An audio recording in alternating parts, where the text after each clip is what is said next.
안녕하세요. 저는 20대 후반의 새댁입니다. 결혼하고 4달이 지났는데 신혼의 깨가 뽑아져야 할 지금에 저는 병원을 다니면서 치료를 받고 있는 신세입니다.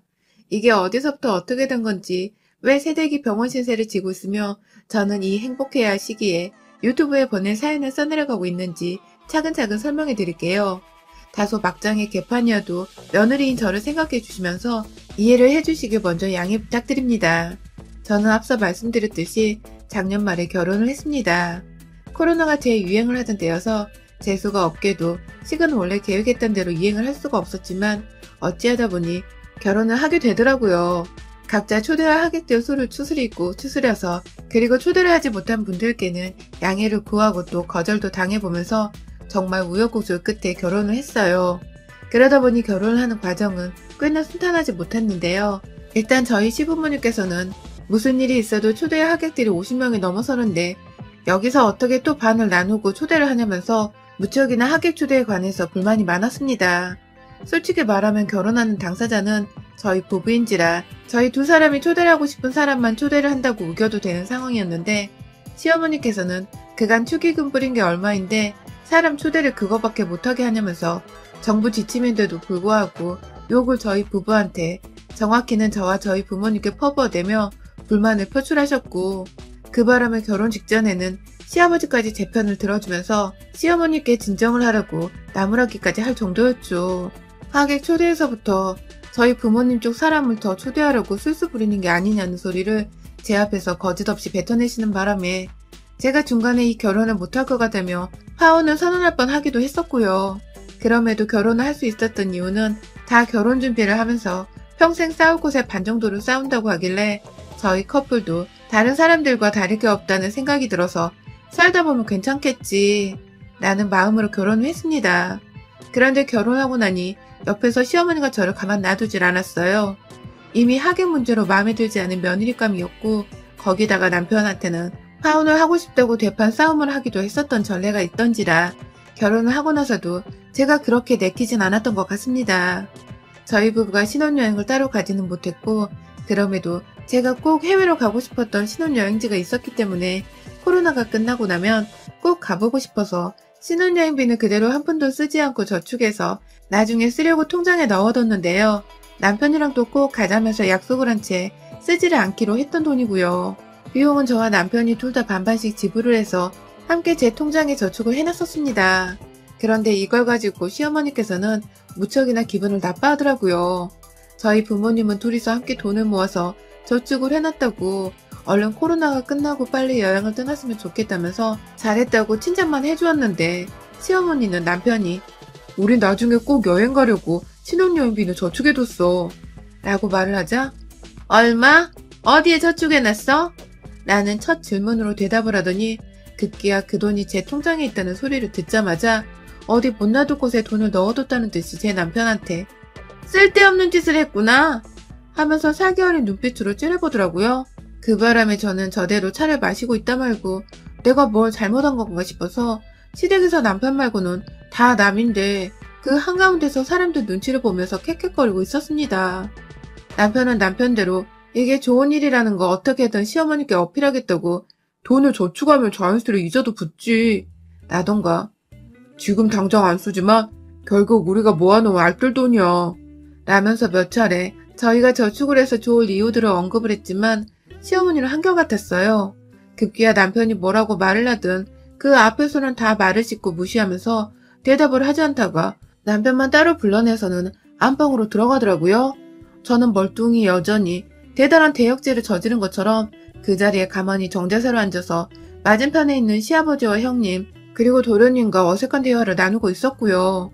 그 와중에 안방에서는 큰 소리가 오고 갔습니다. 뭐 대충 들어보니 왜 그 돈을 네 통장이 아니라 마누라 통장에 넣어뒀냐면서 아무리 부부여도 돈 관리는 확실하게 하고 살아야 하는 거라면서 큰 소리를 내셨고, 결국 저는 시어머니가 남편한테 하는 소리를 그대로 다 듣고는 제가 잘못한 것도 없는데 시어머니 말에 수긍을 한다는 듯이 "죄송합니다" 라는 소리를 시댁 식구들한테 해댔습니다. 그것 말고도 저는 시어머니께 밉보일 짓을 한 것이 많았습니다. 결혼 전엔 분명히 남편과 각자 부모님께는 각자 효도를 하자 얘기를 나눴었고, 서로의 부모님께 예의에 어긋나지 않는 선에서 챙겨드리고자 했었죠. 저희가 둘 다 집에 붙어있는 사람도 아니고 저는 저대로 그리고 남편은 남편대로 일을 하는 사람인데 이 정도는 어찌 보면 공평한 것이라고 생각을 했습니다. 공평한 것을 넘어서 당연한 것이라는 생각도 했어요. 남편이 저한테 대리 효도를 바라고 결혼한 것도 아니고 저도 마찬가지로 남편이 저희 부모님께 저를 대신해서 막 효도를 하길 바라는 것이 아니었기에 그냥 각자 할 수 있는 한에서 마음을 표현하며 각자 부모님께 알아서 효도하는 것이 오히려 맞다고 생각을 했습니다. 지금도 저희 둘 다 그 생각에는 변함이 없고요. 그런데 저희 시어머니께서는 왜 내 아들은 전화가 오는데 너는 전화가 안 오니?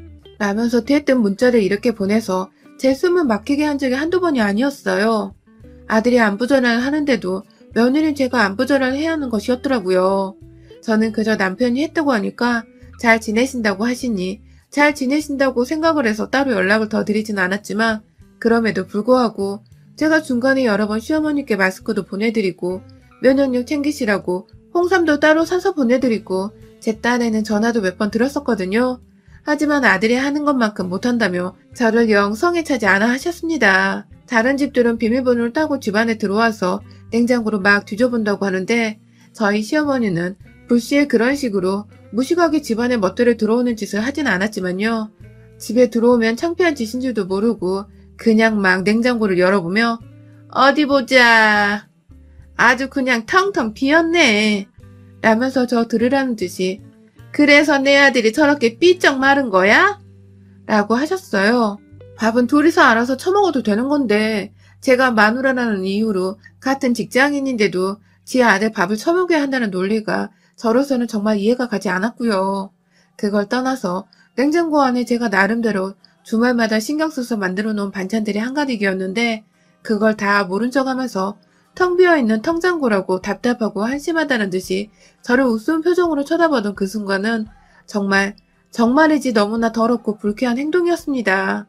저로서는 억울한 부분이 많았지만 솔직히 하나하나 변명을 하고 사는 것 자체가 귀찮고 부담스러워서 그냥 그러려니 하면서 죄송하단 말로 넘겼어요. 이게 저의 실수였던 것 같습니다. 제가 사실 결혼 전에 운전면허를 따긴 땄었는데 이게 완전히 장롱면허였어요. 수능 끝나고 나서 곧바로 면허를 땄었었는데 차를 살 돈이 없다 보니 운전을 할 일이 자연스럽게 없었고 그래서 거의 안 쓰다시피 하면서 살았는데 그러다가 이번에 저희 이모가 직장을 은퇴하시면서 쓰시던 차를 중고로 내다 팔려고 하시길래 제가 더 싼 값에 운이 좋게도 물려받아서 탈 수 있게 되었습니다. 저는 지하철로 출퇴근을 해도 충분히 불편함이 없는 거리에 회사를 다니긴 했었지만 주말이나 여가 시간에 장을 보러 간다거나 드라이브를 하면서 꼭 제 손으로 차를 한번 타보고 싶었던 로망이 있었기 때문에 반드시 운전을 배워야겠다는 생각을 했어요. 그래서 다시 운전연수 학원을 등록했고 몇 번 연수를 받으면서 운전하는 법을 익혔습니다. 섣불리 운전을 시작했다가는 꼼짝없이 사고를 낼 것만 같아서 차를 끌고 붐비지 않는 골목이나 도로를 자주 나가면서 운전하는 법을 스스로 익히려고 했어요. 그때마다 옆에 남편이 조수석에 타서 운전하는 법을 가르쳐주고 또 봐주기도 했고요. 그런데 저희 시어머니는 제가 운전을 한다는 소식을 남편을 통해 들었는지 연락이 오셨습니다. 본인 말씀으로는 너는 그 차가 어디서 난 거니? 라면서 갑자기 뜬금없이 차가 생긴 것에 더 놀래서 전화를 하셨더군요. 그래도 그럴 것이 남편도 아직 차가 없어서 지하철로 출퇴근을 하고 있었거든요. 그런데 제가 먼저 차가 생겼다고 하니 시어머니는 여자가 먼저 차를 산 것에 대해서 약간 껄끄러워하는 듯 보였고 차를 살 돈이 어디서 난 건지 그게 혹시 신혼여행 간다고 제 통장에 저축을 해놓은 자기 아들의 돈으로 산 것은 아닌지를 걱정하시는지 돈의 출처를 당장에 궁금해 하셨습니다. 저는 또 그 말에 싫은 소리를 했어야 했는데 혹여나 시어머니 심상을 건드릴까봐 최대한 조심스러워 하면서 저희 이모가 물려주신 거예요. 하며 걱정 안 되게 잘 말씀을 드렸고요. 그러자 그때부터 시어머니는 본인이 의심부터 한 것이 조금은 민망하셨는지 저한테 운전하는 법을 가르쳐 주겠다고 하셨어요. 저희 시어머니는 작은 경차를 끌고 다니시면서 지금도 직장으로 출퇴근하고 계시거든요. 작은 콜센터 근무지인데 거기서 책임 있는 직책을 맡고 있고 월급은 최저임금을 벗어나지 못하고 있지만 오래 근무를 해오고 계셨습니다. 아무튼 자신이 운전을 오래 한 것에 대해서 자신이 있다면서 사고를 단 한 번도 내본 적이 없으니 다른 곳에 돈 내고 연수 받을 생각 말고 자신한테 무조건 연수를 받으라고 몇 차례나 그로부터 연달아 며칠에 걸쳐 연락이 왔습니다. 그 바람에 저는 운전 연수를 받다가도 시어머니한테서 그거 돈 아깝다고 안 했냐? 하면서 혼나는 전화를 받아야 했고요. 결국은 나중에 연수를 해주시던 선생님도 가족들 중에 가르쳐줄 수 있는 사람이 있으면 배우는 게 비용적으로 효율적이긴 하다면서 마지못해 저희 시어머니 전화를 받으라는 듯이 먼저 말씀을 해주시더라고요. 그렇게 결국 저는 같은 선생님께 2주 내내 연수를 잘 받고는 자연스레 시어머니께 연수를 받아보게 되었습니다. 뭐 시어머니가 전문가는 아니셨기 때문에 저는 단지 용돈으로 쓰시라고 소정의 비용만 지불했고요. 웬일인지 시어머니는 많은 돈이 아니었음에도 불구하고 그 돈에 만족을 하면서 저를 가르쳐주려 하시더라고요. 문제는 그 다음이었습니다. 시어머니 말에 따라 이모차를 끌고 나가서 시댁에서 시어머니를 픽업했습니다. 아직 커브를 도는 것에 대해서 운전하는데 두려움이 있어서 굉장히 조심스러웠는데 시어머니께서 옆에서 저를 보시더니 너 커브길이 무섭구나 라며 정확히 캐치를 하시더라고요. 뭐 저도 시어머님이 확실히 운전을 오래 해서 잘 캐치를 하는구나 싶어서 네네 라고 대답을 했고요. 그때부터 본격적인 커브길 전문 연수가 본격적으로 시작이 되었는데요. 시어머니는 자꾸만 커브길에서 제가 브레이크를 밟을 때마다 엑셀을 밟으라고 무조건 엑셀을 밟고 세게 달려보라면서 제가 잘못 운전을 배워왔다고 혼을 내셨습니다. 분명히 연수를 해주셨던 전문 선생님께서는 커브길에 엑셀을 필요 이상으로 밟지 말라고, 특히 내리막길에서는 적정 속도로 달리고 있는 한 엑셀을 더 밟을 필요가 없다고 하셨는데 시어머니는 오히려 그 반대로 내리막길에서는 쭉 내려갔다가 커브를 도는 맛으로 달리는 거라면서 한강에서 상암 방면으로 들어가는 고속도로 위에 원형으로 된 커브길이 크게 있는데 거기까지 결국 저를 데리고 나가셔서는 엑셀을 밟으라고 옆에서 하도 귀에 딱지가 붙도록 난리를 치시다가 결국 제가 시어머니 뜻대로 얘라 모르겠다 하면서 엑셀을 더 밟았다 사고를 냈습니다. 그것도 커브를 겨우 다 돌고서 이제 좀 안정적으로 운전을 할 수 있겠다 싶은 때에 옆에서 시어머니가 아휴 넌 운전을 뭐 그따위로 해먹고 차를 몰려고 해. 이렇게 운전할 거면 이 차 우리 아들 줘 라고 하시는데 그 말에 빡이 돌아서 대꾸를 하다가 제때 브레이크와 핸들 조절을 못해버린 바람에 가드레일을 박아버렸어요. 사람이나 다른 차를 치지 않아서 너무 다행이었지만 저는 그 와중에도 시어머니 다칠까봐 가드레일로 향하는 방향을 운전석 방향으로 틀어버려서 저 혼자 전치 2주가 나와버렸고 시어머니는 가벼운 경상조차 입지 않으신 채 멀쩡하셨답니다. 운전 실력이 모자란 제 잘못이고 엑셀을 안 밟고 내 뜻대로 운전을 했으면 사고가 안 났을 테니 이 사고를 무조건적으로 시어머니 잘못이라고 탓하기도 애매했지만 정말 화는 나더라고요. 더 문제는 그렇게 저 혼자 다치는 것으로 천만다행인게도 사고가 마무리되었잖아요. 그런데 시어머니는 제가 자신을 죽이려 했다면서 저 같은 며느리는 살다 처음 본다며 아주 그냥 입에 욕이 달려서는 쳇바퀴 돌아가듯 저한테 번갈아가며 던져대셨고요. 급기야 시댁 식구들한테 말을 어떻게 한 건지 시댁 식구들은 제가 전치 2주를 입원을 했는데도 자기 엄마를 죽이려 한 년인데 병문안 갈 필요가 있냐면서 급기야 제가 퇴원을 할 때까지 한 번을 찾아오지 않고 오히려 실망스럽다고 너같이 독하고 못된 며느리는 처음 본다는 악담을 쓴 문자를 보내왔습니다. 저야 뭐 처음엔 욕을 먹어도 먹는 이유를 모르니까 어이가 없어 무시를 하다가 시어머니가 저에 대해서 이상한 말을 하고 다닌 것을 알고 난 후에는 도저히 그냥 넘길 수가 없더라고요. 하다못해 남편도 저를 향해 너 정말 엄마랑 차 타고 일부러 들이박은 거야? 라면서 물어보는데 제가 정말 어이가 없어서 남편을 싸다고 두 짝을 날려버렸다니까요. 믿을 사람이 따로 있고 믿을 말이 따로 있지. 그딴 말을 믿고서 와이프한테 사실이냐고 물어보냐면서 남편을 거의 죽일 듯이 패줄까 하다가 뺨 2대로 그치고서 뺨만 맞고 끝난 걸 다행인 줄 알라면서 몇 날 며칠을 씩씩거렸네요. 그리고 저는 퇴원 후에도 병원은 계속 와야 하지만 이제 퇴원을 해도 된다고 해서 집으로 가던 날 시어머니께 전화를 드렸습니다.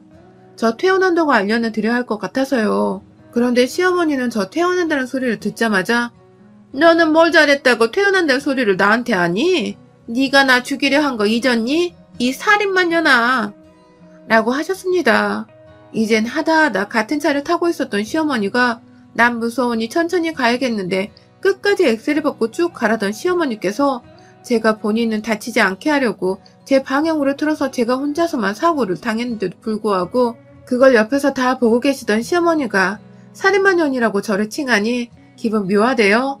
확 진짜 말을 놓던가 주먹을 치던가 해서 홍군형을 내주고 싶더라고요. 씩씩거리면서 막 울분을 삼키고 있는 와중에 이대로 그냥 참고만 있자니 제 속이 너무 뒤집어질 것 같았어요. 시어머니는 전화기 너머로 살인마년이라고 한 것 외에도 할 줄 아는 게 하나도 없다면서 너 같은 애가 운전했다가는 우리나라의 교통사고 사망자가 수백은 늘어날 거라고 급기야 또다시 제 차는 저희 남편한테 넘겨주라더군요. 결론은 그거 하나였던 겁니다. 저는 운전을 못하는 애니까 차를 가지고 있어봤자 사치이고 그냥 운전 못하는 걸 빨리 인지하고 차를 남편한테 넘겨주려 하려는 속셈이었나 보더라고요. 시어머니는 단지 아들한테 제 차를 주고 싶었던 것이었습니다. 저요? 시어머니가 그런 말을 하는데 단 한 번도 동요를 하지 않았습니다. 오히려 어머님 말씀이 다 맞다면서 어머님 말씀대로 이 차를 고치고 난 후 남편한테 전해줘야겠다면서 어머님 말씀에 적극적으로 동조를 했습니다. 급기야 어머님이 원하시면 차 정비를 하러 갈 때 같이 좀 가질 수 있겠냐면서 물어보니 시어머니는 그 차를 자기 아들한테 준다는 말에 아주 그냥 반색을 띠면서 당연하지 라고 하시더군요. 지금 차는 보험회사에서 수거를 해갖고 이미 수리까지 다 마친 상태로 저희 집 주차장에 세워졌는데 운전 좀 하셨다는 분께서 그거 모르더라고요. 아무튼 저는 퇴원을 하고서 계속해서 똑바로 걷는 건 어렵고 뒷동거리면서 걸어야 하는 상태였음에도 혼자서 택시를 타고는 시댁으로 갔습니다. 왜 차를 안 끌고 오고 택시를 타고 왔냐고 물어보는 시어머니께는 차 상태가 운전할 수 있는 상태가 아니라서 어머니 도움받으려고 택시 타고 무작정 왔어요. 라고 말을 했어요. 아무 의심도 안 하고 그렇겠네 라면서 제 말에 수긍을 하던 어머님은 자연스럽게 자신의 차로 저를 태우더라고요. 그때 제가 어머님 차키를 거의 반강제적으로 뺏어들면서 운전석에 앉았습니다. 어머님, 거기까지는 골목으로만 이동하니까 저 운전할 수 있어요. 라면서 시어머니께 제가 직접 운전을 하겠다고 아주 그냥 해맑게 웃으면서 매달렸어요. 어머님, 제가 어머님 옆에서 사고 낼 뻔한 것 때문에 병원에서 내내 잠도 못 자고 매일같이 반성만 했어요. 저한테 다시 한번 기회를 주세요. 거리상으로 여기서 10분밖에 안 걸리더라고요. 제가 잘 운전해서 갈 수 있어요. 라면서 얼굴에는 공손함과 살가운 웃음을 가득 띄운 채 시어머니께 미안해 죽겠다는 말을 몇 번이고 강조하면서 직접 운전을 하겠다고 애교를 부려가며 물어봤고요. 급기야 시어머니도 몇 번이고 안 된다고만 하다가 제가 차를 아들한테 넘겨주려는 마음이 바뀔까봐 걱정이 되는지 마지막엔 알겠다고 수긍을 하더라고요. 그렇게 저는 시어머니 차에 올라탔고 시어머니가 차문을 닫고 안전벨트를 매자마자 기다렸다는 듯이 시댁의 담벼락을 향해서 차를 아주 직진으로 정직하게 그대로 쾅 소리가 나게 박아버렸습니다. 시어머니나 저나 둘 다 안전벨트 맨 상태로 앞으로 살짝 튕겼고요. 저는 저대로 시어머니 차 앞부분을 박살냈음에도 어머님 죄송해요. 저 아직 초보 운전자예요. 라면서 해맑게 웃으면서 나와서는 시어머니 차 앞부분을 보며 두 손 모아 놀래는 척을 했어요.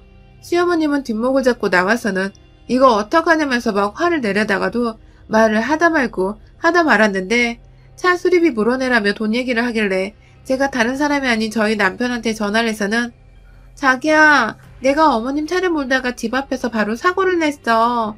이거 수리비 좀 보내줘. 라고 말을 하자 제가 말을 끝내자마자 수화기를 뺏어가서는 네가 돈 낼 필요 없다 하면서 전화를 끊더라고요. 아무래도 아들 돈 빠져나가는 게 미친듯이 싫었던 것 같습니다. 그렇다고 초보자인 저한테 운전 실력을 따져대며 수리비를 더 요구할 수도 없는 노릇이고 시어머니는 혼자 펄쩍 뛰겠는지 아주 그냥 가슴팍을 치면서 막 울분을 토해내시더라고요. 저는 결국 어머님께 제 차 남편한테 수리비를 받아서 돈을 내겠다고 부부는 돈을 함께 쓰는지라 제 돈이 남편 돈이고 남편 돈이 제 돈이라면서 그러니까 제가 제 차를 남편한테 주겠다고 한 게 아니겠냐며 끝까지 뻔뻔하게 웃으면서 시어머니께 제가 수리비를 꼭 내겠다고 재차 말씀을 드렸고요. 그 바람에 시어머니는 그냥 자기가 아는 사람한테 물어보고 수리를 맡기겠다며 저를 억지로 택시를 태워서 집으로 보내버렸어요.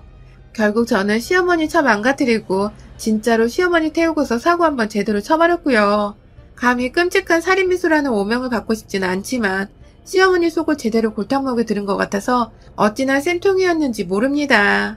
시어머니는 지금도 저한테 수리비 물어내라 소리를 못하고 계세요. 지 아들한테서 그 수리비 받아낼까봐 말이죠. 목도 삐끗하신 것 같은데 혼자서 한의원에 침 맞으러 다니는 것 같고 아주 그냥 시어머니한테 운전연수 더 받았다가는 진짜로 대형사고 날 뻔했습니다. 이래서 운전은 가족한테 배우지 말라는 소리가 나오는구나 싶어 인생 수업 제대로 경험을 하기도 했네요. 어머님, 다음번에도 저한테 살인 어쩌고 그딴 소리 하시면 저 진짜 고의적인 사고 내서 얼마나 큰 사고가 날 수 있는지 제대로 보여드릴지도 모릅니다. 조심하세요. 여러분의 생각은 댓글로 남겨주세요. 오늘도 시청해주셔서 정말 감사합니다. 안녕하세요. 저는 시어머니를 모시고 살고 있는 40대 며느리입니다.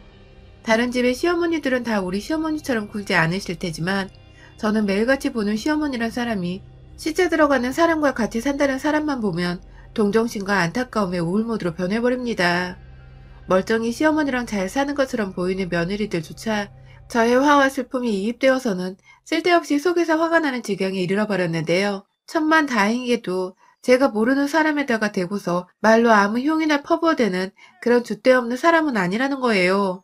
하지만 옆에서 저와 정반대의 성격을 가지고 정반대의 행동을 취하고 다니는 시어머니를 볼 때마다 화를 주체할 수가 없습니다.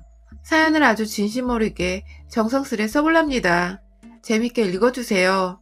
저는 결혼하고서 처음부터 시어머니를 모시고 산 게 아니었습니다. 시어머니를 모시고 살 줄 알았으면 애초에 저희 남편이랑 결혼 자체를 하지 않았을 거예요. 결혼을 하고 나서 저는 주부로 정말 잘 살고 있었습니다. 당연히 그때는 시어머니가 이렇게 성격이 이상한 분인 줄 모르고서 그저 예쁨 받는 며느리고 싶다고 안부 연락도 간간히 제 노력하에 자주 드려봤고 또 명절에 시댁에 가게 되면 저 정말 며느리가 이 집안에 혼자 있는 것도 벅차 죽겠는데 힘든 거 무릅쓰고 제사를 지냈어요. 새벽에 서울에서 일찍 차 타고 출발해서는 시댁에 도착하자마자 겨우 잠들었다가 다시 일어나 제사 준비를 하는 건 당연한 것이라 우리 남편조차 저한테 고맙다는 감사의 말을 해준 적이 단 한 번도 없었습니다. 그 정도로 이 집안에서는 며느리가 해야 할 일이 분명하게 있었고 하필 이 집의 아들이라고는 저희 남편이 하나밖에 없었던지라 제가 그 며느리 짓이란 걸 시어머니랑 둘이서 해댔어요. 출가 외인인 아가씨들이 시댁에 와서 제사를 도와주는 것도 아니었고 그냥 묵묵히 마음 수행하는 셈 치면서 조용히 입 다물고 할 일만 해내면서 지냈습니다. 굳이 시어머니나 시아버지가 저를 미워할 일도 없었고 저 또한 먼저 어른들께 흠잡힐 일이 없도록 말 나올 것 없이 싹싹하게 잘 해냈어요.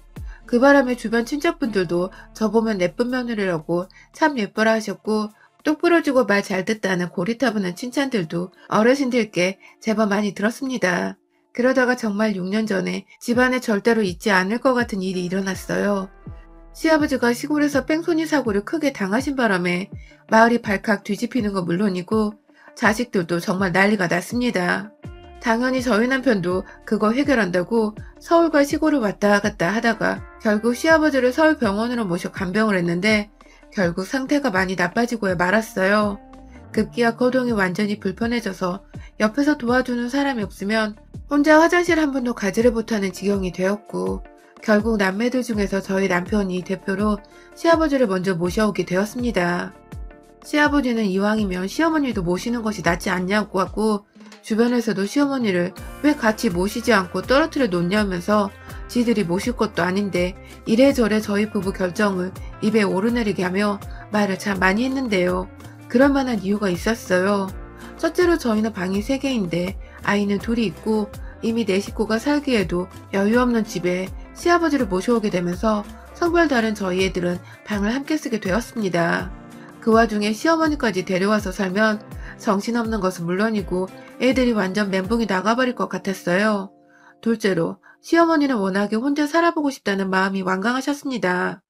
시어머니는 그냥 시아버지 한 사람만 모시는 것도 힘들 텐데 짐이 되기 싫다는 말로 저희에게 시골집으로 내려가고 싶다는 말씀을 하셨어요. 하지만 저는 분명히 느낄 수 있었어요. 시어머니가 시아버지랑 같이 살기를 싫어한다는 것을요.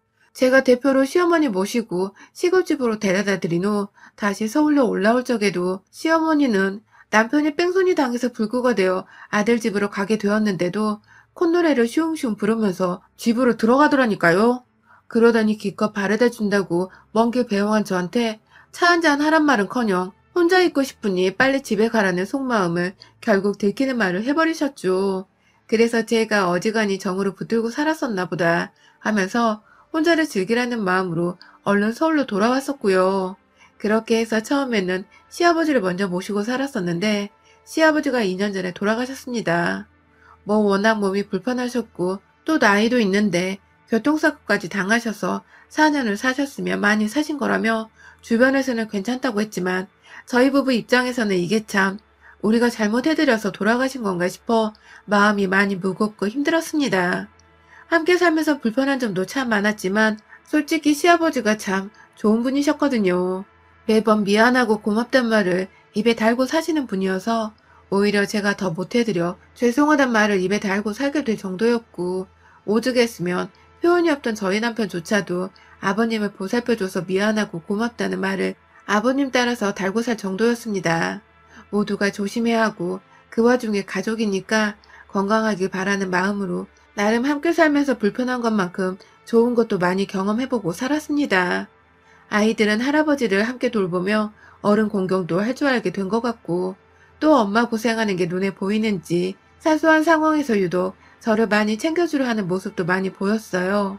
살면서 남편과 부부싸움도 적지 않았는데 그럴 때마다 저한테 무조건적으로 와보면 잘못이라면서 제 편을 들어주시고 무조건적으로 저를 신뢰해 주신 분이 바로 시아버지셨습니다.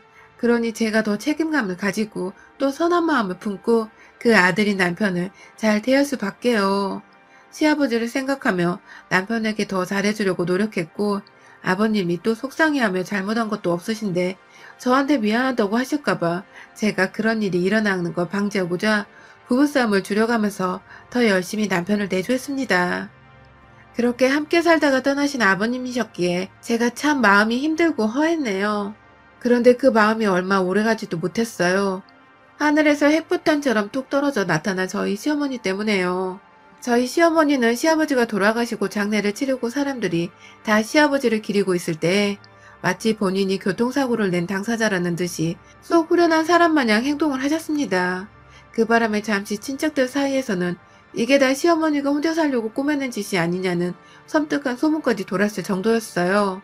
시어머니가 완전히 비로소 혼자가 되고 난 후 시아버지가 쓰던 방에 자기가 그냥 몸만 들어가면 되는 게 아니냐고 그냥 시아버지랑 사는 셈 치고 이제 나랑 살면 되지 않겠냐며 합가를 강요하셨고 마음이 좋지 못해서 울먹이고 있던 가족들은 사리분간을 잘하지 못하는 상태에서 얼떨결에 시어머니를 집으로 모시게 되었습니다. 솔직히 남편 떠나고 나서 마음이 허한 시어머니가 혼자 시골집에 완전히 버려진 것처럼 느끼는 것도 같아서 죄송한 마음이 들어 합가에 대해서 딱히 반대하지는 않았습니다. 그 정도로 저는 시아버지 생각해서 시어머니께 정말 잘해드리려고 했어요. 노인네를 이렇게 보내고 나니 마음의 짐이 많이 생기는 것이 살아생전 잘해드려야겠다는 생각이 유독 많이 들기도 했고 말이죠. 그런데 말입니다. 참 이것이 어렵고도 복잡하고 속 터지더라고요. 시어머니께서는 시아버지와 전혀 다른 정말 180도 다른 사람이었습니다. 시어머니가 시아버지의 마누라였다는 이유로 비슷할 거라 생각했던 저의 생각은 결혼까지 한 사람이 떠올린 생각치고는 아주 오만이었죠. 시어머니는 상당히 독립적이시고 또 어떻게 보면 이기적이기도 한 분이셨습니다. 혼자 살게 되면서 그렇게 성격이 변한 건지는 모르겠지만 남편조차 낯설다고 느껴버릴 정도로 사람이 약간 냉정하셨어요. 집안에서 저한테 밥을 해달라고 하거나 방을 치워달라고 하거나 뭘 사달라고 조르거나 시키거나 화를 내신 적은 단 한 번도 없었습니다. 거실에서 그리고 부엌에서 활동을 하실 때에도 집이 좀 어지럽혀 있으면 치우라는 잔소리보다는 그냥 쓱 훑어보시고는 내 일이 아니라는 듯 뒷짐지고 방 안으로 들어가시는 분이셨어요.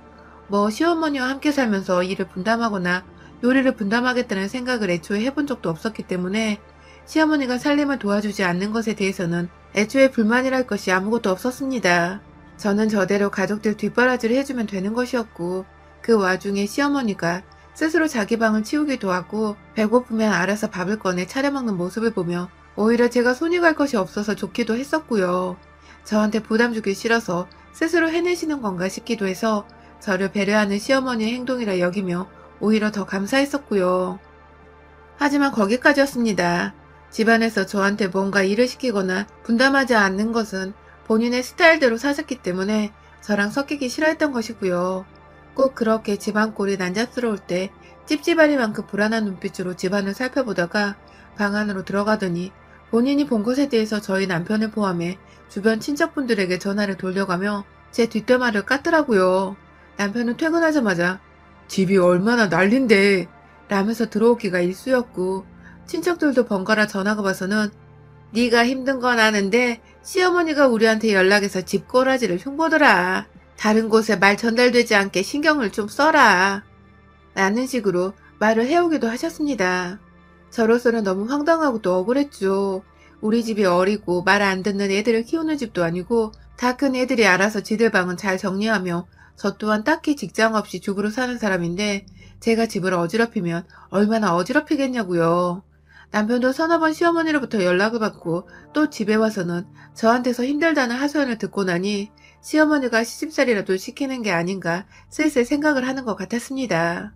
시아버지랑 살 때는 문제가 하나도 없었던 저였기에 시어머니가 갑자기 이렇게 본인한테 연락을 해대고 집 꼬라지를 트집 잡으며 며느리를 흉보는 것 자체를 남편도 이제는 불편해하고 못마땅히 듣기 시작했어요.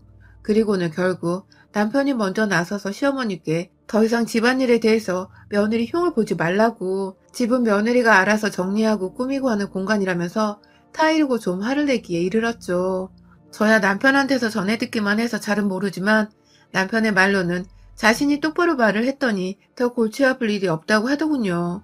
그래서 저는 남편을 믿었습니다. 아니, 믿는 게 아니었습니다. 이건 오히려 더 역효과를 일으켰어요. 제가 가끔씩 장 보러 갈 때 시어머니랑 같이 나간 적이 많습니다. 시어머니는 나가는 길에 자기 간식거리도 사서 좋고 또 바깥 외출을 해서 좋은 것이고, 저는 저대로 제 볼일을 보면서 시어머니가 숨통 트여하는 것 같아 마음이 좋았죠. 그런데 남편이 저에 대해서 잔소리하거나 뒷담화 까지 말라는 소리를 시어머니께 전달하고 난 후 시어머니는 외출을 일절 하지 않겠다고 선언하셨어요. 저랑 같이 나가는 게 겁나고 무섭다나 뭐라나. 나가서 무슨 트집을 잡혀서 또 무슨 욕을 얻어먹을지 모르는데 자신이 왜 따라 나가냐면서 저를 무슨 깡패 취급을 하더라고요. 그러다가 또 한 달 정도 지났을 때였나? 본인 스스로 더 이상 집안에 갇혀있는 게 힘들고 답답해 죽겠는지 갑자기 자기도 따라 나가겠다면서 저 장 보러 갈 때 같이 나오더군요. 저야 뭐 이제야 시어머니 화가 풀린 줄 알고 좋아라 했는데 예상 밖이었습니다. 나가자마자 경비 아저씨가 아파트 입구에 계셨었는데 저를 보란듯이 경비분께 가더니 아파트 관리를 어떻게 하는 거야, 응? 엘리베이터에서 악취가 죽겠어. 라시더군요. 그 바람에 아저씨는 누가 음식물 쓰레기를 곡물이라도 떨군 줄 알고 후다닥 엘리베이터로 향하셨고, 저는 악취를 느끼지 못했었기에 무슨 일인가 싶었는데 보아하니 경비 아저씨도 저만큼 의아하다고 하시더군요. 하지만 시어머니는 저를 향해 그리고 경비 아저씨랑 번갈아 쳐다보며 내가 며느리랑 둘이서 탔는데 악취가 누구 냄새요? 그게 음식물 냄새요? 사람 냄새요? 하면서 화를 내시더라고요. 네, 저한테 하는 소리였습니다. 그 바람에 제가 덩달아 냄새를 풍긴 장본인이 되었고요. 경비 아저씨는 시어머니랑 싸웠냐면서 씁쓸한 미소를 지으시는데 제가 참 어찌나 얼굴이 붉혀지던지.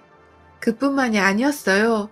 슈퍼에 갔으면 며느리가 먹고 싶은 거 하나를 안 사주네 라면서 세상 한탄스럽고 분해 죽겠다는 듯이 가슴팍을 치며 손에 안경 하나를 붙들고 계시면 제가 어머님 사세요 라고 몇 차례 말을 드려도 주변에 지나가는 사람들을 보면서 이렇게 말을 해야 하나 겨우 사주네 라면서 제가 언젠 사고 싶다는 거 사지 말라고 억압이라도 준 것 마냥 저를 흉보셨습니다. 그 바람에 슈퍼 사장님께서 시어머니 고약하게 모시면 안 되는 거야 라고 처음엔 저를 못마땅히 보다가 시어머니가 슈퍼에 갈 때마다 오가는 사람들을 붙잡고 며느리 욕을 하고 흉을 보고 며느리가 돈을 아끼느라 자기한테 아무것도 안 사주고 쫄쫄 굶긴다는 말까지 속사포처럼 뱉어낸 바람에 그 소리를 듣고 보니 시어머니는 얼굴에 살이 포동포동하게 올라와 있길래 며느리가 아닌 시어머니가 고약하고 못된 사람이구나 싶어서 그 다음부터는 제 편을 들어주면서 며느리가 고생이 많겠다 라고 위로를 해주더라고요. 저야 뭐 힘든 거 인정이라도 해주시는 게 감사하고 다행일 지경이었고요. 마트뿐만 아니라 시장, 심지어 제가 세탁소에 남편 옷 맡긴 거 찾으러 갈 때에도 내 옷은 한 번을 타려서 입혀줘 본 적이 없는 차가운 며느리 라면서 자신의 옷을 손으로 꾸역꾸역 구겨서 주름을 만들더니 결국 세탁소 사장님을 애처로이 쳐다보다가 제가 세탁소 사장님께 한 소리를 들었습니다. 며느리 안 되겠네 라고 말씀하시는 나이 있던 사장님의 말씀에 시어머니는 원하던 말을 들었다는 듯이 표정에 통쾌함을 가득 보이셨고 그 바람에 저는 또 혼자 분을 삭히면서 집으로 돌아왔어요.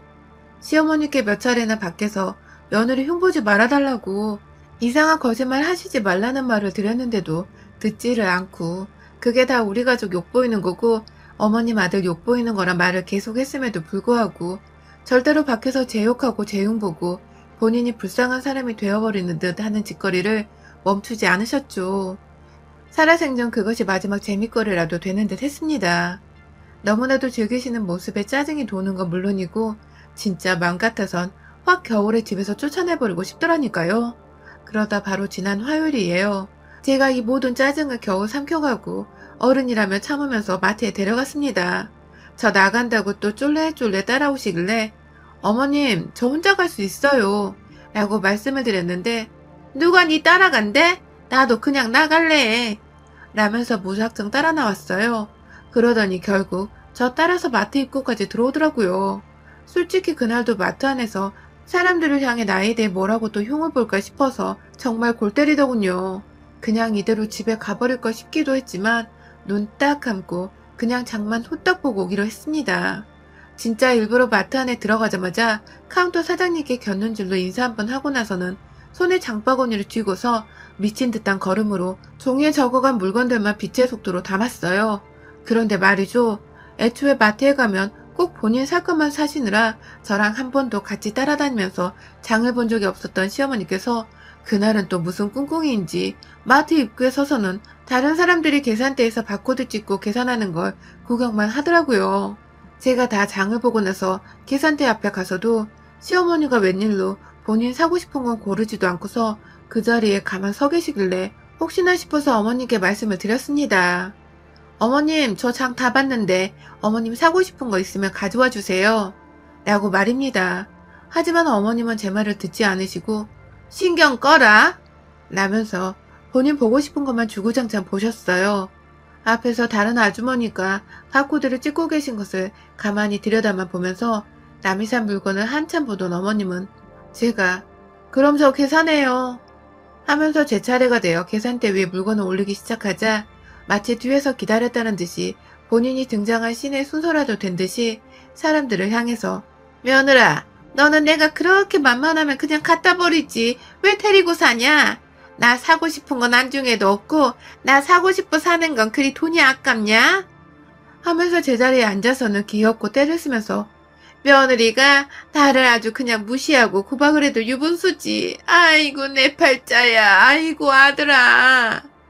하면서 아주 그냥 눈물만 안 보일 뿐 세상 혈압을러 억울해 죽겠는 사람처럼 얼굴이 시뻘개져서는 소리를 외쳐대는데 졸지에 마트에서 흘러나오던 노래소리마저도 음소거가 되어버린 듯한 상황이었습니다. 그 정도로 시어머니 목청이 워낙 좋아서 계산대 주변에 있던 사람들 뿐만 아니라 가게로 들어오는 사람들부터 시작해서 장 보던 사람들까지 죄다 저희 시어머니와 저를 일제히 쳐다보기 시작했어요. 급기야 마트 사장님이 저 할머니 또 저러시네 하면서 어떻게 해결하냐며 쳐다보고 있고 나머지 사람들은 우리 어머님을 처음 본 분들도 있는 건지 그냥 오로지 제가 죽일년이라는 듯이 저를 향해 쓴 눈빛을 보내고 있었습니다. 저요? 웬만하면 사장님이랑 같이 어머님을 모시고 어루 달래다가 사고 싶은 거 산 후 마트를 죄인처럼 고개를 숙인 채 빠져나왔을 텐데 사장님도 그렇고 저도 그렇고 서로 마음이 통했던 것 같습니다. 또 지랄을 한다고 또 연기를 한다며 동시에 열이 받아서는 사장님은 사장님대로 남의 장사하는 곳에서 가정사 우는 그만하라며 팔을 걷은 채 다른 직원들을 동원해서 시어머니를 쫓아내라고 소리를 지르고 난리가 났고요. 일부 사람들은 사장님을 마치 몰상식하고 예의 없는 그런 못된 사장으로 보면서 쑥덕거리고 있길래 제가 나섰습니다. 시어머니 맞은편에 저도 주저앉은 것이죠. 아이고 어머니, 제가 몇 번이고 사고 싶은 거 사시라고 마트 들어올 때도 계산하기 전에도 말씀드렸잖아요. 어머니 치매 더 심해지셨네. 라면서 내가 죄인이에요. 치매 환자 모시고 바깥나들이 시켜드리겠다고 코로나 시국에 조금씩 조금씩 모시고 나온 건데 내가 죄인이에요. 라면서 아주 그냥 엉엉 울었습니다. 시어머니를 마주보고서 세상 슬픈 거 혼자 다 겪고 있다는 듯이 정말 서글프게 울어 제끼면서 시어머니를 졸지에 치매 환자 취급을 해버렸네요. 그제서야 주변 사람들은 눈물 한 방울 안 흘러나오던 시어머니 말씀보다 눈물을 마구 떨구고 있는 제 말에 신뢰감이 생겼는지 치매 환자구나 하면서 수긍을 하고 수군덕거리던 것을 동정과 연민으로 바꿔보기 시작했고요. 그 바람에 당황한 시어머니는 내가 무슨 치매 환자요. 내가 무슨 저 망할 년이? 하면서 저한테 달려드는 것을 마트 사장님이 직원을 동원해서 바로 내쫓아 버리신 바람에 아무 찍소리도 못하시고 그냥 밖으로 쫓겨나 버렸습니다. 밖에서도 난동을 부리며 마트로 다시 들어오려는 것을 마트 사장님이 순찰되던 경찰차로 신고를 하겠다고 뛰쳐갔고 그걸 본 시어머니가 경찰에 신고당하는 게 두렵다며 집으로 주랭랑을 쳐버리면서 이날의 난동은 우여곡절 끝에 마무리가 되었어요. 그날 후 시어머니는 또다시 밖에 나가지 않겠다며 제가 외출을 하려고 해도 이제는 더 이상 저를 따라오지 않더라고요. 물론 가끔 본인도 미친 듯이 나가고 싶은지 눈은 신발을 신고 있는 저를 향해 있었는데 말이죠. 마트 사장님은 시어머니 안 데리고 와서 얼마나 홀가분하냐면서 저한테 모든 게 잘 된 거라고 위로를 해주셨고 저는 저대로 시어머니 쫓아내줘서 너무 감사드린다며 그날 마트에서 장만 몇십만 원어치를 봐오며 단골로서 감사를 표시했습니다. 시어머니는 제가 언제 어떻게든 다시 자신을 치매 환자로 탈바꿈시킬 수 있다는 것을 걱정하는지 하다 저희 남편과 애들이 밖에 나가자고 하는 것도 제 눈치를 보면서 거절을 하고 계시고요. 답답한지 매일같이 베란다에 나가서 베란다 밑 창밖을 구경하신답니다. 저야 뭐 제가 강요를 한 건 아니었지만 본인이 나가기 싫다고 하니 더 이상 나가자고 먼저 선심을 안 쓸 거고 매달리지도 않을 거예요. 팔자가 집안에 갇혀있을 팔자라면서 저렇게 그냥 집안에 평생을 내버려 두려고요. 여러분의 생각은 댓글로 남겨주세요. 오늘도 시청해주셔서 정말 감사합니다. 안녕하세요. 저는 30대 초반의 새댁입니다. 어디서부터 사연을 꺼내 설명해야 할지는 모르겠지만 두서없는 경황된 글이어도 읽어주시면 감사하겠습니다. 저는 재작년에 결혼을 했고 자녀는 아직 없습니다. 남편과는 딩크족으로 살기로 약속을 하고 결혼을 했으며 여기저기 들어보니까 남편이 콘돔에 구멍을 낸다거나 묶는 수술을 했다고 거짓말을 하고는 관계를 맺어 부인을 임신시킨다는 사연을 하도 많이 접해서 제가 그에 따른 경제적 보상이랑 정신적 보상 그리고 아이를 지우는데 아무런 태클을 걸지 않겠다는 약속을 받아낸 각서까지 썼습니다. 그렇게 한 결혼이었습니다. 각자 일에 좀 더 신경을 쓸 수 있을 때까지 열심히 쏟고 그에 대한 성과를 얻게 되면 보람있게 받아들이고 그래서 직장에서 승진도 제대로 하고 월급도 더더 오르면서 돈을 잘 저축하고 미래를 계획해보는 것이 저희가 원하는 것이었고 저희가 준비한 인생이었죠. 아이를 가지지 않는 것은 저희 둘 문제뿐만 아니라 집안과 집안의 문제이기도 하니까 양가 부모님께도 각자 미리 허락을 받기로 했습니다. 만약에 손주를 반드시 원하는 집안일 경우 저희 부부는 그 소원을 들어드릴 수 없기 때문에 인연이 아니라는 생각을 하며 헤어질 각오도 했습니다. 다행히 시부모님은 저희 부부가 결혼하기 전에 저희의 자녀 계획을 들으시고는 요즘 애들 사는 방식이라면서 동의를 해줬고 또 얼마든지 지지를 해주겠다고 하셨습니다. 요즘 애들한테 이러쿵 저러쿵 애를 낳으라 마라 하는 건 오히려 잔소리로밖에 들리지 않을 거라면서 특히 저희 시어머니는 너희 둘이 잘 살아라 라면서 세상 쿨하고 이해심 넓은 모습으로 저를 며느리로 환영해 주었어요. 저희 친정 부모님도 제가 오히려 애를 키우고 살림하고 일까지 하느니 차라리 좋아하는 일만 하면서 열심히 일하는 커리어우먼이자 사랑하는 사람의 와이프로 살아가기를 바라셨고요. 이렇게 저는 양쪽 부모님의 동의를 충분히 구하고 생각도 전해드린 뒤에 결혼을 하게 되었습니다. 하지만 제 아무리 사람 마음이 갈대 같고 변한다고는 하지만 이런 식으로 뒤통수를 칠 줄은 정말 몰랐습니다. 그것도 다른 문제가 아닌 아이 문제로 말입니다. 애를 낳아야 하는 당사자인 제가 분명히 아이를 낳지 않고 살겠다고 각서까지 받아냈고 결혼 전에 이에 동의를 못해주면 결혼을 안 하겠다는 말까지 분명 여러 차례 드렸는데 저희 시어머니는 한순간에 생각을 바꿔버린 겁니다. 아이를 낳지 않을 거면 이 집안에 왜 시집을 왔냐면서 남의 집 대를 끊기게 할 작정이냐면서 아주 그냥 적반하장으로 언성을 높이는 것은 물론이고 짜증난다며 며느리 잘못 구한 죄를 저희 부모님에게까지 화풀이 하면서 다른 사람으로 돌변했습니다. 가장 처음에 변화를 감지했던 것은 결혼하고 7개월쯤 지나서 맞게 된 설이었습니다. 그 사이에는 저희 부부 둘 다 일을 했기 때문에 주말 말고는 어른들을 만날 수가 없었는데 시부모님이 굉장히 바쁘셔서 저희가 인사를 드리러 간다고 해도 약속을 퇴짜 맞는 일이 계속되었어요. 이유는 시어머니가 교회를 나가기 때문에 주일에는 아예 일정이 꽉 차 있어 만날 수가 없었고 어디 주부 합창단 같은 곳에서 단원으로 봉사활동을 하고 있었는데 합창대회에 나갈 준비를 한다고 주말마다 연습에 매진하신 바람에 저희가 그냥 전화로만 인사를 드리면서 몇 달을 보냈습니다.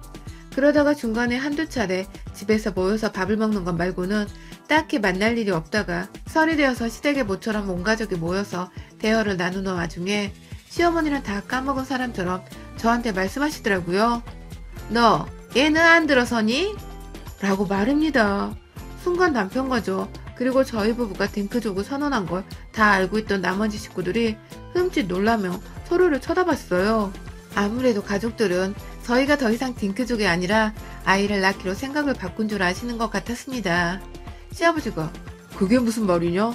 너네 아이 낳기로 했어? 라고 시어머니의 질문에 재차 저희를 향해 물어보셨고 그래서 저와 남편은 서로를 번갈아 쳐다보기만 했습니다. 제 입장에서는 남편이 시어머니에게 이상하게 말을 전달한 것이 아닌가 싶었고 남편의 입장에서는 제가 시어머니와 따로 말을 했다고 생각을 한 듯 했어요. 서로의 오해를 바로잡기 위해서라도 제가 곧바로 말을 꺼내야 했습니다. 어머니, 저희는 결혼 전부터 몇 차례 말씀드렸는데요. 아이를 가지지 않겠다고요. 라고 말이죠. 그러자 시어머니는 마치 그런 얘기를 처음 듣는다는 듯이 뭐라고? 아예 안 가지겠다고? 라면서 표정을 잔뜩 찡그린 채 입술을 삐쭉 내밀었어요. 누가 봐도 남이 봐도 그 표정은 제 말에 동감을 못하겠고 이해를 못하겠다는 표정이었죠. 하지만 시어머니의 앞에서 제가 자신의 표정을 다 읽고 있던 말던 그게 아무 상관이 없었는지 계속해서 기분이 나쁘다는 표정을 지어 보이기만 했습니다. 그 바람에 식구들은 아주 모두가 다 뻘쭘한 기분을 느껴가며 이 어색한 상황을 어떻게든 벗어나 보겠다고 이런저런 다른 얘기들을 막 꺼내기 시작했고요. 그 자리에서 저와 남편만 얼굴이 완전히 붉혀져서는 제대로 대화를 즐기지도 못하다가 밥만 먹고 집으로 돌아왔네요. 그날 집에서 남편과는 결혼 후 처음으로 대판 싸움이 났습니다. 저는 저대로 어머님이 왜 그런 말을 했는지 모르겠다며 섭섭하고 속상한 마음에 남편을 탓했고 남편도 시어머니의 폭탄 발언으로 놀란 와중에 제가 따져대니 속이 상할 수밖에 없었던 것이죠. 서로가 서로한테 기분이 좋지 못한 껄끄러운 감정을 느끼기만 하다가 겨우 화해를 하긴 했는데 왜인지 시어머니의 그런 발언은 한 번으로 끝나진 않을 것 같다는 불안한 예감이 자꾸만 드는 건 어쩔 수 없었습니다. 그리고 그런 저의 찝찝한 생각은 틀리지 않았죠. 코로나가 터지기 전에는 그래도 조금씩 시간이 될 때마다 서로의 집에서 만나 밥을 먹거나 시어머니가 합창 연습을 한다고 저희를 불러서 꼬치를 해주길 원해서 몇 시간 동안 노래하는 걸 구경한 적도 있었고요. 그렇게 구경을 하고 나면 꼭 배가 고프니까 요리를 할 시간은 없어서 바깥에 나가서 간단한 외식을 하기도 했는데요. 시어머니는 밖에 나갔다가 조그만 애기들이 엄마 손 꼭 잡고 걷고 있거나 안겨있는 모습을 보면 그냥 지나치지를 못했어요. 다시 한번 말씀드리자면 저는 재차 남편과 둘이서 번갈아가며 결혼 전 그리고 결혼 후에도 아이에 대한 언급은 없었으면 좋겠다는 말을 공손하게 그리고 기분이 최대한 나쁘지 않게 드려왔었습니다. 그렇지 않으면 결혼 생활 내내 저희 부부도 애 문제로 스트레스가 쌓일 것이고 얘를 안 만드는 저희를 향해서 시부모님도 말 안 듣는 며느리 부부라고 오해를 하지 않으실 테니까요. 그건 모두를 위해서 저희가 생각하고 고심한 배려였는데 시어머니는 마치 이것을 또 까먹으셨다는 듯이 아기를 보자마자 한참을 그냥 그 얘기만 쭉 쳐다보더라고요. 마치 저 얘기가 내 손녀 손주였으면 좋겠다는 생각을 하는 듯이 대화를 하다 말고 그 얘기가 있는 테이블 쪽을 아주 빤히 쳐다봤습니다. 그러면 저랑 남편도 눈치가 있기 때문에 어머님 왜요? 하면서 물어보거나 얘기의 주제를 다른 쪽으로 돌려보려고 안달이 나곤 했었는데 이것도 한두 번이어야지. 시어머니가 매번 그렇게 남의 집 얘기들을 부럽다는 식으로 쳐다보니 저희 마음이 너무 불편했습니다.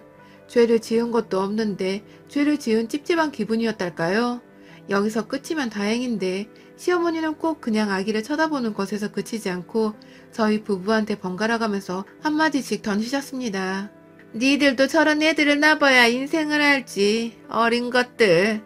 이러면서 저희가 아직 철이 없기 때문에 아이를 낳지 않으려고 하는 것이라며 인생을 다 알지도 못하는 애들이고 어린 애들이라며 아이를 낳으라더군요.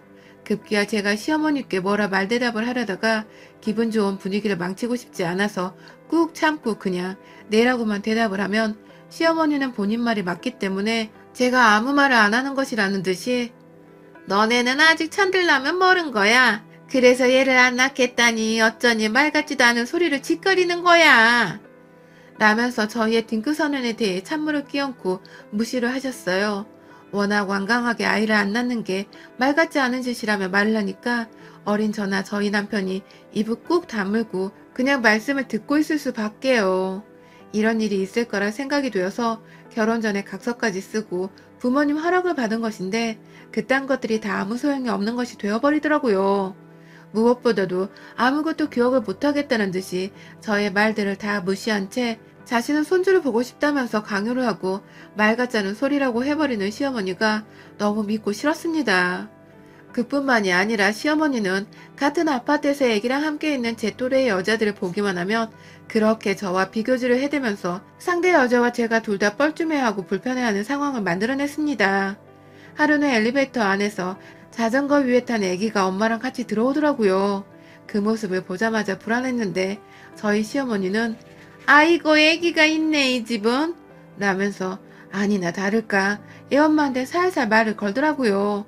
애가 몇 살인지를 물어보더니 급기야 애기는 언제 낳았는지 애는 왜 낳은 건지 애기를 낳으면 기분이 어떻냐는 등의 필요 이상의 질문들을 애엄마 부담스럽게 물어보는 바람에 제가 급기야 어머님 이라고 말을 하면서 질문세를 멈췄고요.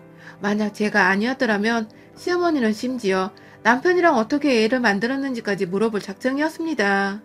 아파트 안에 있는 마트를 가더라도 가는 길에 애기를 보게 되면 애를 마냥 귀여워하는 게 아니라 꼭 애를 키우면 기분이 어떻고 인생은 어찌 달라지는지 등 아주 그냥 철학적이고 인문적인 질문부터 시작해서 누가 봐도 오지랖이고 꼴값이라고 생각되는 질문들을 던져서 그 주변에 있는 사람들이 모두 다 기분이 껄끄러운 상황을 만들어냈어요. 그리고 저는 이 모든 질문들이 다 저 들으라고 시어머니께서 일부러 하는 소리라는 것을 아주 잘 알고 있었습니다. 애기 낳아 좋다고 하는 애엄마들 대답만 들으면 거봐 이런 거야 인생은 라면서 마치 애기를 안 낳으면 그건 사는 것도 아니고 인생도 아니고 인생다운 가치도 없는 것이라며 말을 하는 바람에 저는 시어머니를 만나는 것 자체가 아주 거부감이 들고 부담스러워지기 시작했습니다. 제가 아이를 안 가지겠단 말을 꼭 하지 않더라도 시어머니는 이런 식으로 저한테 애 낳으란 부담을 줘서 언젠간 사이가 틀어지지 않을까 싶기도 했어요. 저는 점점 남편한테 시어머니 흉을 보는 것도 힘들고 남편한테 시어머니 부담스럽다고 하소연을 하는 것 자체가 힘에 부쳤고요. 웬만하면 필요 이상의 만남을 만들면서 시어머니랑 마주할 일이 없도록 신경을 많이 썼습니다. 웬만하면 일하느라 바빠서 주말에는 쉬고 싶다면서 시어머니뿐만 아니라 주변 시댁 식구들에게도 미리미리 언지를 던져가며 바쁜 척 이미지를 만들어갔고 왜 이렇게까지 해야 하는지는 모르겠지만 스트레스 덜 받아보려고 제 딴에는 제 기분 나아지게 해보겠다며 머리 굴려가며 최선을 다했습니다. 그러다가 불과 몇 주 전이었습니다. 제가 얼마 전에 경미한 교통사고를 당해서 다리에 깁스를 하게 되었어요. 깁스를 한 지 2주 정도 되었고 마지막 일주일을 남겨두고 있던 상황에서 출근도 급하게 재택근무로 돌리거나 필요하면 친정엄마 도움을 받아가면서 엄마가 운전해주는 차를 타고 출근했다가 퇴근을 하곤 했는데요.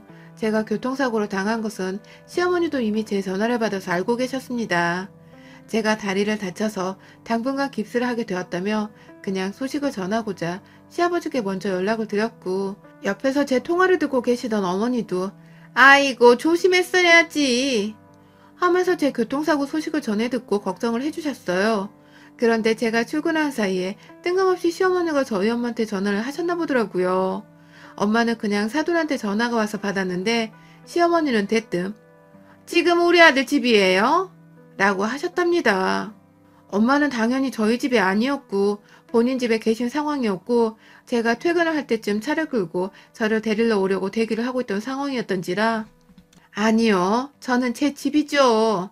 라면서 대답을 하셨는데요. 시어머니께서 딸내미 그렇게 키우시면 안 됩니다. 라면서 갑자기 저에 대한 훈계를 하셨다더군요.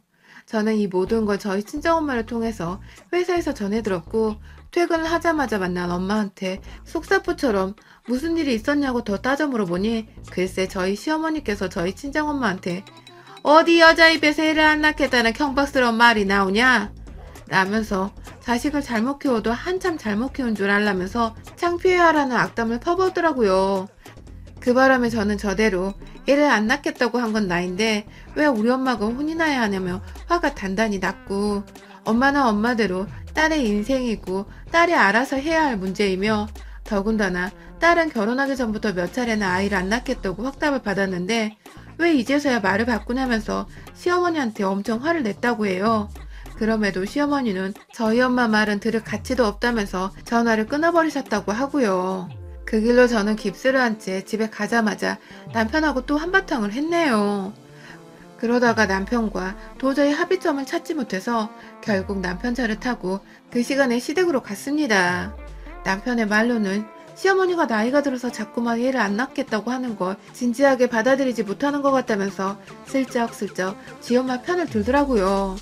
각서까지 써놓고서 이제 와서 말을 바꾸는 지 엄마를 이해해달라고 하는 남편이 제 눈에는 시어머니랑 별반 다를 게 없었습니다. 반대로 저는 왜 계속 아이 문제 때문에 나를 포함해서 우리 엄마까지 시어머니한테 안 들어도 될 소리를 들어야 하냐면서 무지막지하게 씩씩거리며 화가 났었고요. 결국 시어머니 앞에서 제대로 따져 물어서는 이제 다시는 그딴 잔소리는 나한테 하지도 말고 우리 친정 부모님도 건들지 말라는 소리를 제대로 해줄 참이었습니다. 제 딴에는 어리다고 무시하지 말라는 경고를 할 작정이었습니다. 그렇게 집에 들어갔는데 시어머니는 당일에 저희 엄마한테 쓴소리를 한 것이 마음에 걸렸는지 제 눈을 제대로 쳐다보지 못했어요. 급기야 저를 불편하다는 듯이 피하면서도 저희 엄마한테 못되한 소리를 저한테 하겠다는 듯이 제가 시댁에 왜 온 줄 안다는 듯이 말하면서 넌 자매가 버르장머리가 없구나 라며 잔소리를 시작하셨습니다. 들어가서 왜 때문에 온 건지 말을 하지도 않은 상태였고 저는 오히려 남편과 함께 시댁 분위기를 살피면서 저녁 드셨어요? 라며 자연스레 자리에 앉아보려고 했는데도 말이죠. 시어머니는 너 네 엄마 편 들려고 온 거면 당장 나가. 나가. 애 안 낳는다는 며느리로 필요 없다. 나가. 라고 계속해서 저를 쫓아내려고만 했고요. 남편이 보기에도 시어머니가 너무했다 싶었는지 남편은 계속해서 엄마 이미 약속했잖아 라면서 지속적으로 제 편을 들어주려고 했어요. 하지만 저도 옆에서 계속해서 저한테 버르장머리가 없다고 하고 필요 없다고 나가라고 하고 급기야 네 엄마나 니나 똑같은 것들이라면서 애를 안 낳는다는 건 머저리 같은 년들이나 하는 소리인데 그걸 며느리란 년이 하고 자빠졌다면서 쯧쯧거리는데 도저히 듣고만은 못 참겠더라고요. 방으로 들어가시는 시어머니의 뒤통수에다 대고서 야 각서 가져와 라고 남편에게 소리를 질렀어요. 남편은 갑자기 웬 각서 내면서 어리둥절해 하는데 제가 남편에게 가방 안에 있는 우리 각서 꺼내 이 새끼야 라면서 확 한 대 치기라도 하겠다는 듯이 소리를 지르니 남편이 얼떨결에 막 가방을 뒤져서는 급기야 제가 집에서 챙겨온 저희 부부가 결혼할 적에 썼었던 그 각서를 꺼내더라고요. 그리고 저는 당장에 그 조항 첫 번째 항목을 읽었습니다. 우리 부부는 아이를 가지지 않기로 사전에 분명히 합의를 했습니다. 그리고 우리 부부는 추후에 아이 문제로 지나친 간섭으로 인한 스트레스를 받을 시에 먼저 이혼을 요구하고 합의를 받아낼 수 있습니다. 라면서 아주 그냥 떵떵거리면서 큰 소리를 내질렀어요. 제가 거의 달려들려는 듯이 소리를 치면서 이혼을 요구하고 합의를 받아낼 수 있다고 하자 시어머니는 어떻게 그럴 수가 있냐면서 오히려 애 안 낳는다는 너한테 우리가 이혼을 요구해야 한다면서 저한테. 너 나한테 하는 말이냐? 라며 화를 내는데요. 저는 시어머니 보란 듯이 남편을 향해 너랑은 이제 이혼이다 라며 돌아서서 집을 나왔어요. 남편은 당연히 제 말이 진심인 걸 아니까 오해를 풀라면서 그날부터 내내 자기 엄마가 무조건 잘못한 것이라면서 그제서야 엄마 욕을 제 앞에서 하는데 이미 전 빈정이 상할 대로 상한 상태였습니다. 남편을 쫓아내고 재산 정리를 하는 와중에 이혼 소송을 할지 소송을 해서 내가 너한테 위자료까지 받아내야 하는지를 따져 물었습니다. 그러다가 분이 안 풀려 시어머니께 전화를 걸어 당신 아들한테 소송 걸려 하는데 당신 아들은 자꾸 봐달라고 하네요. 어떡할까요? 내가 봐주고 당신을 소송 걸까? 아니면 그냥 당신 아들한테 소송을 걸까? 라면서 딸랑 두 가지의 선택권을 줬습니다. 시어머니는 당연히 자신을 고소할 수 있다는 말에 혈압이 올랐는지 버르장머리 없는 년이라고 계속해서 저한테 욕을 퍼붓고요.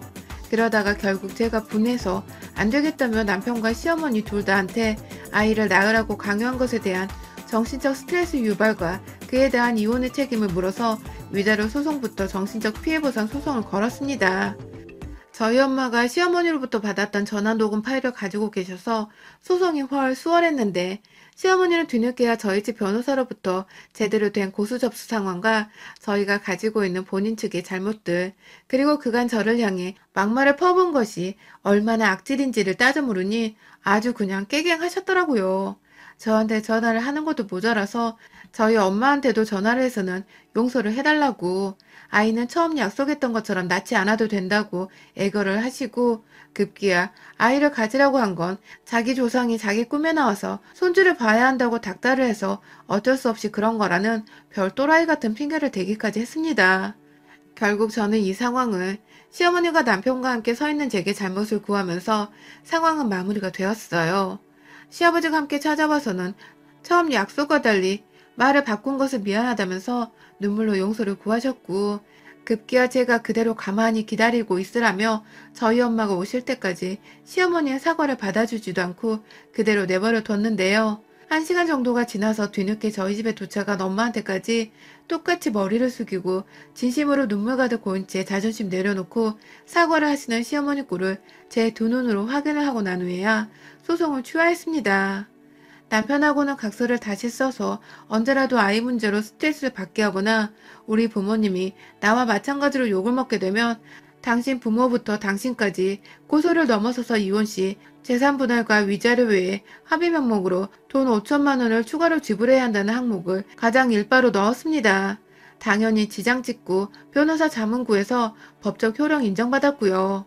저희 시어머니는 저희가 각서를 쓴 것까지 옆에서 다 확인하셨고 그게 얼마나 무서운지 이행하지 않을 시 돈 5천만 원이 나간다는 것을 확인하고는 그날 후 완전히 아이에 대한 말을 입 밖으로 다시는 꺼내지 않겠다며 몸소리를 치셨습니다. 제발 아이 안 낳겠다는 부부한테 애 낳으란 개소리 좀 하지 마세요. 여러분의 생각은 댓글로 남겨주세요. 오늘도 시청해주셔서 정말 감사합니다.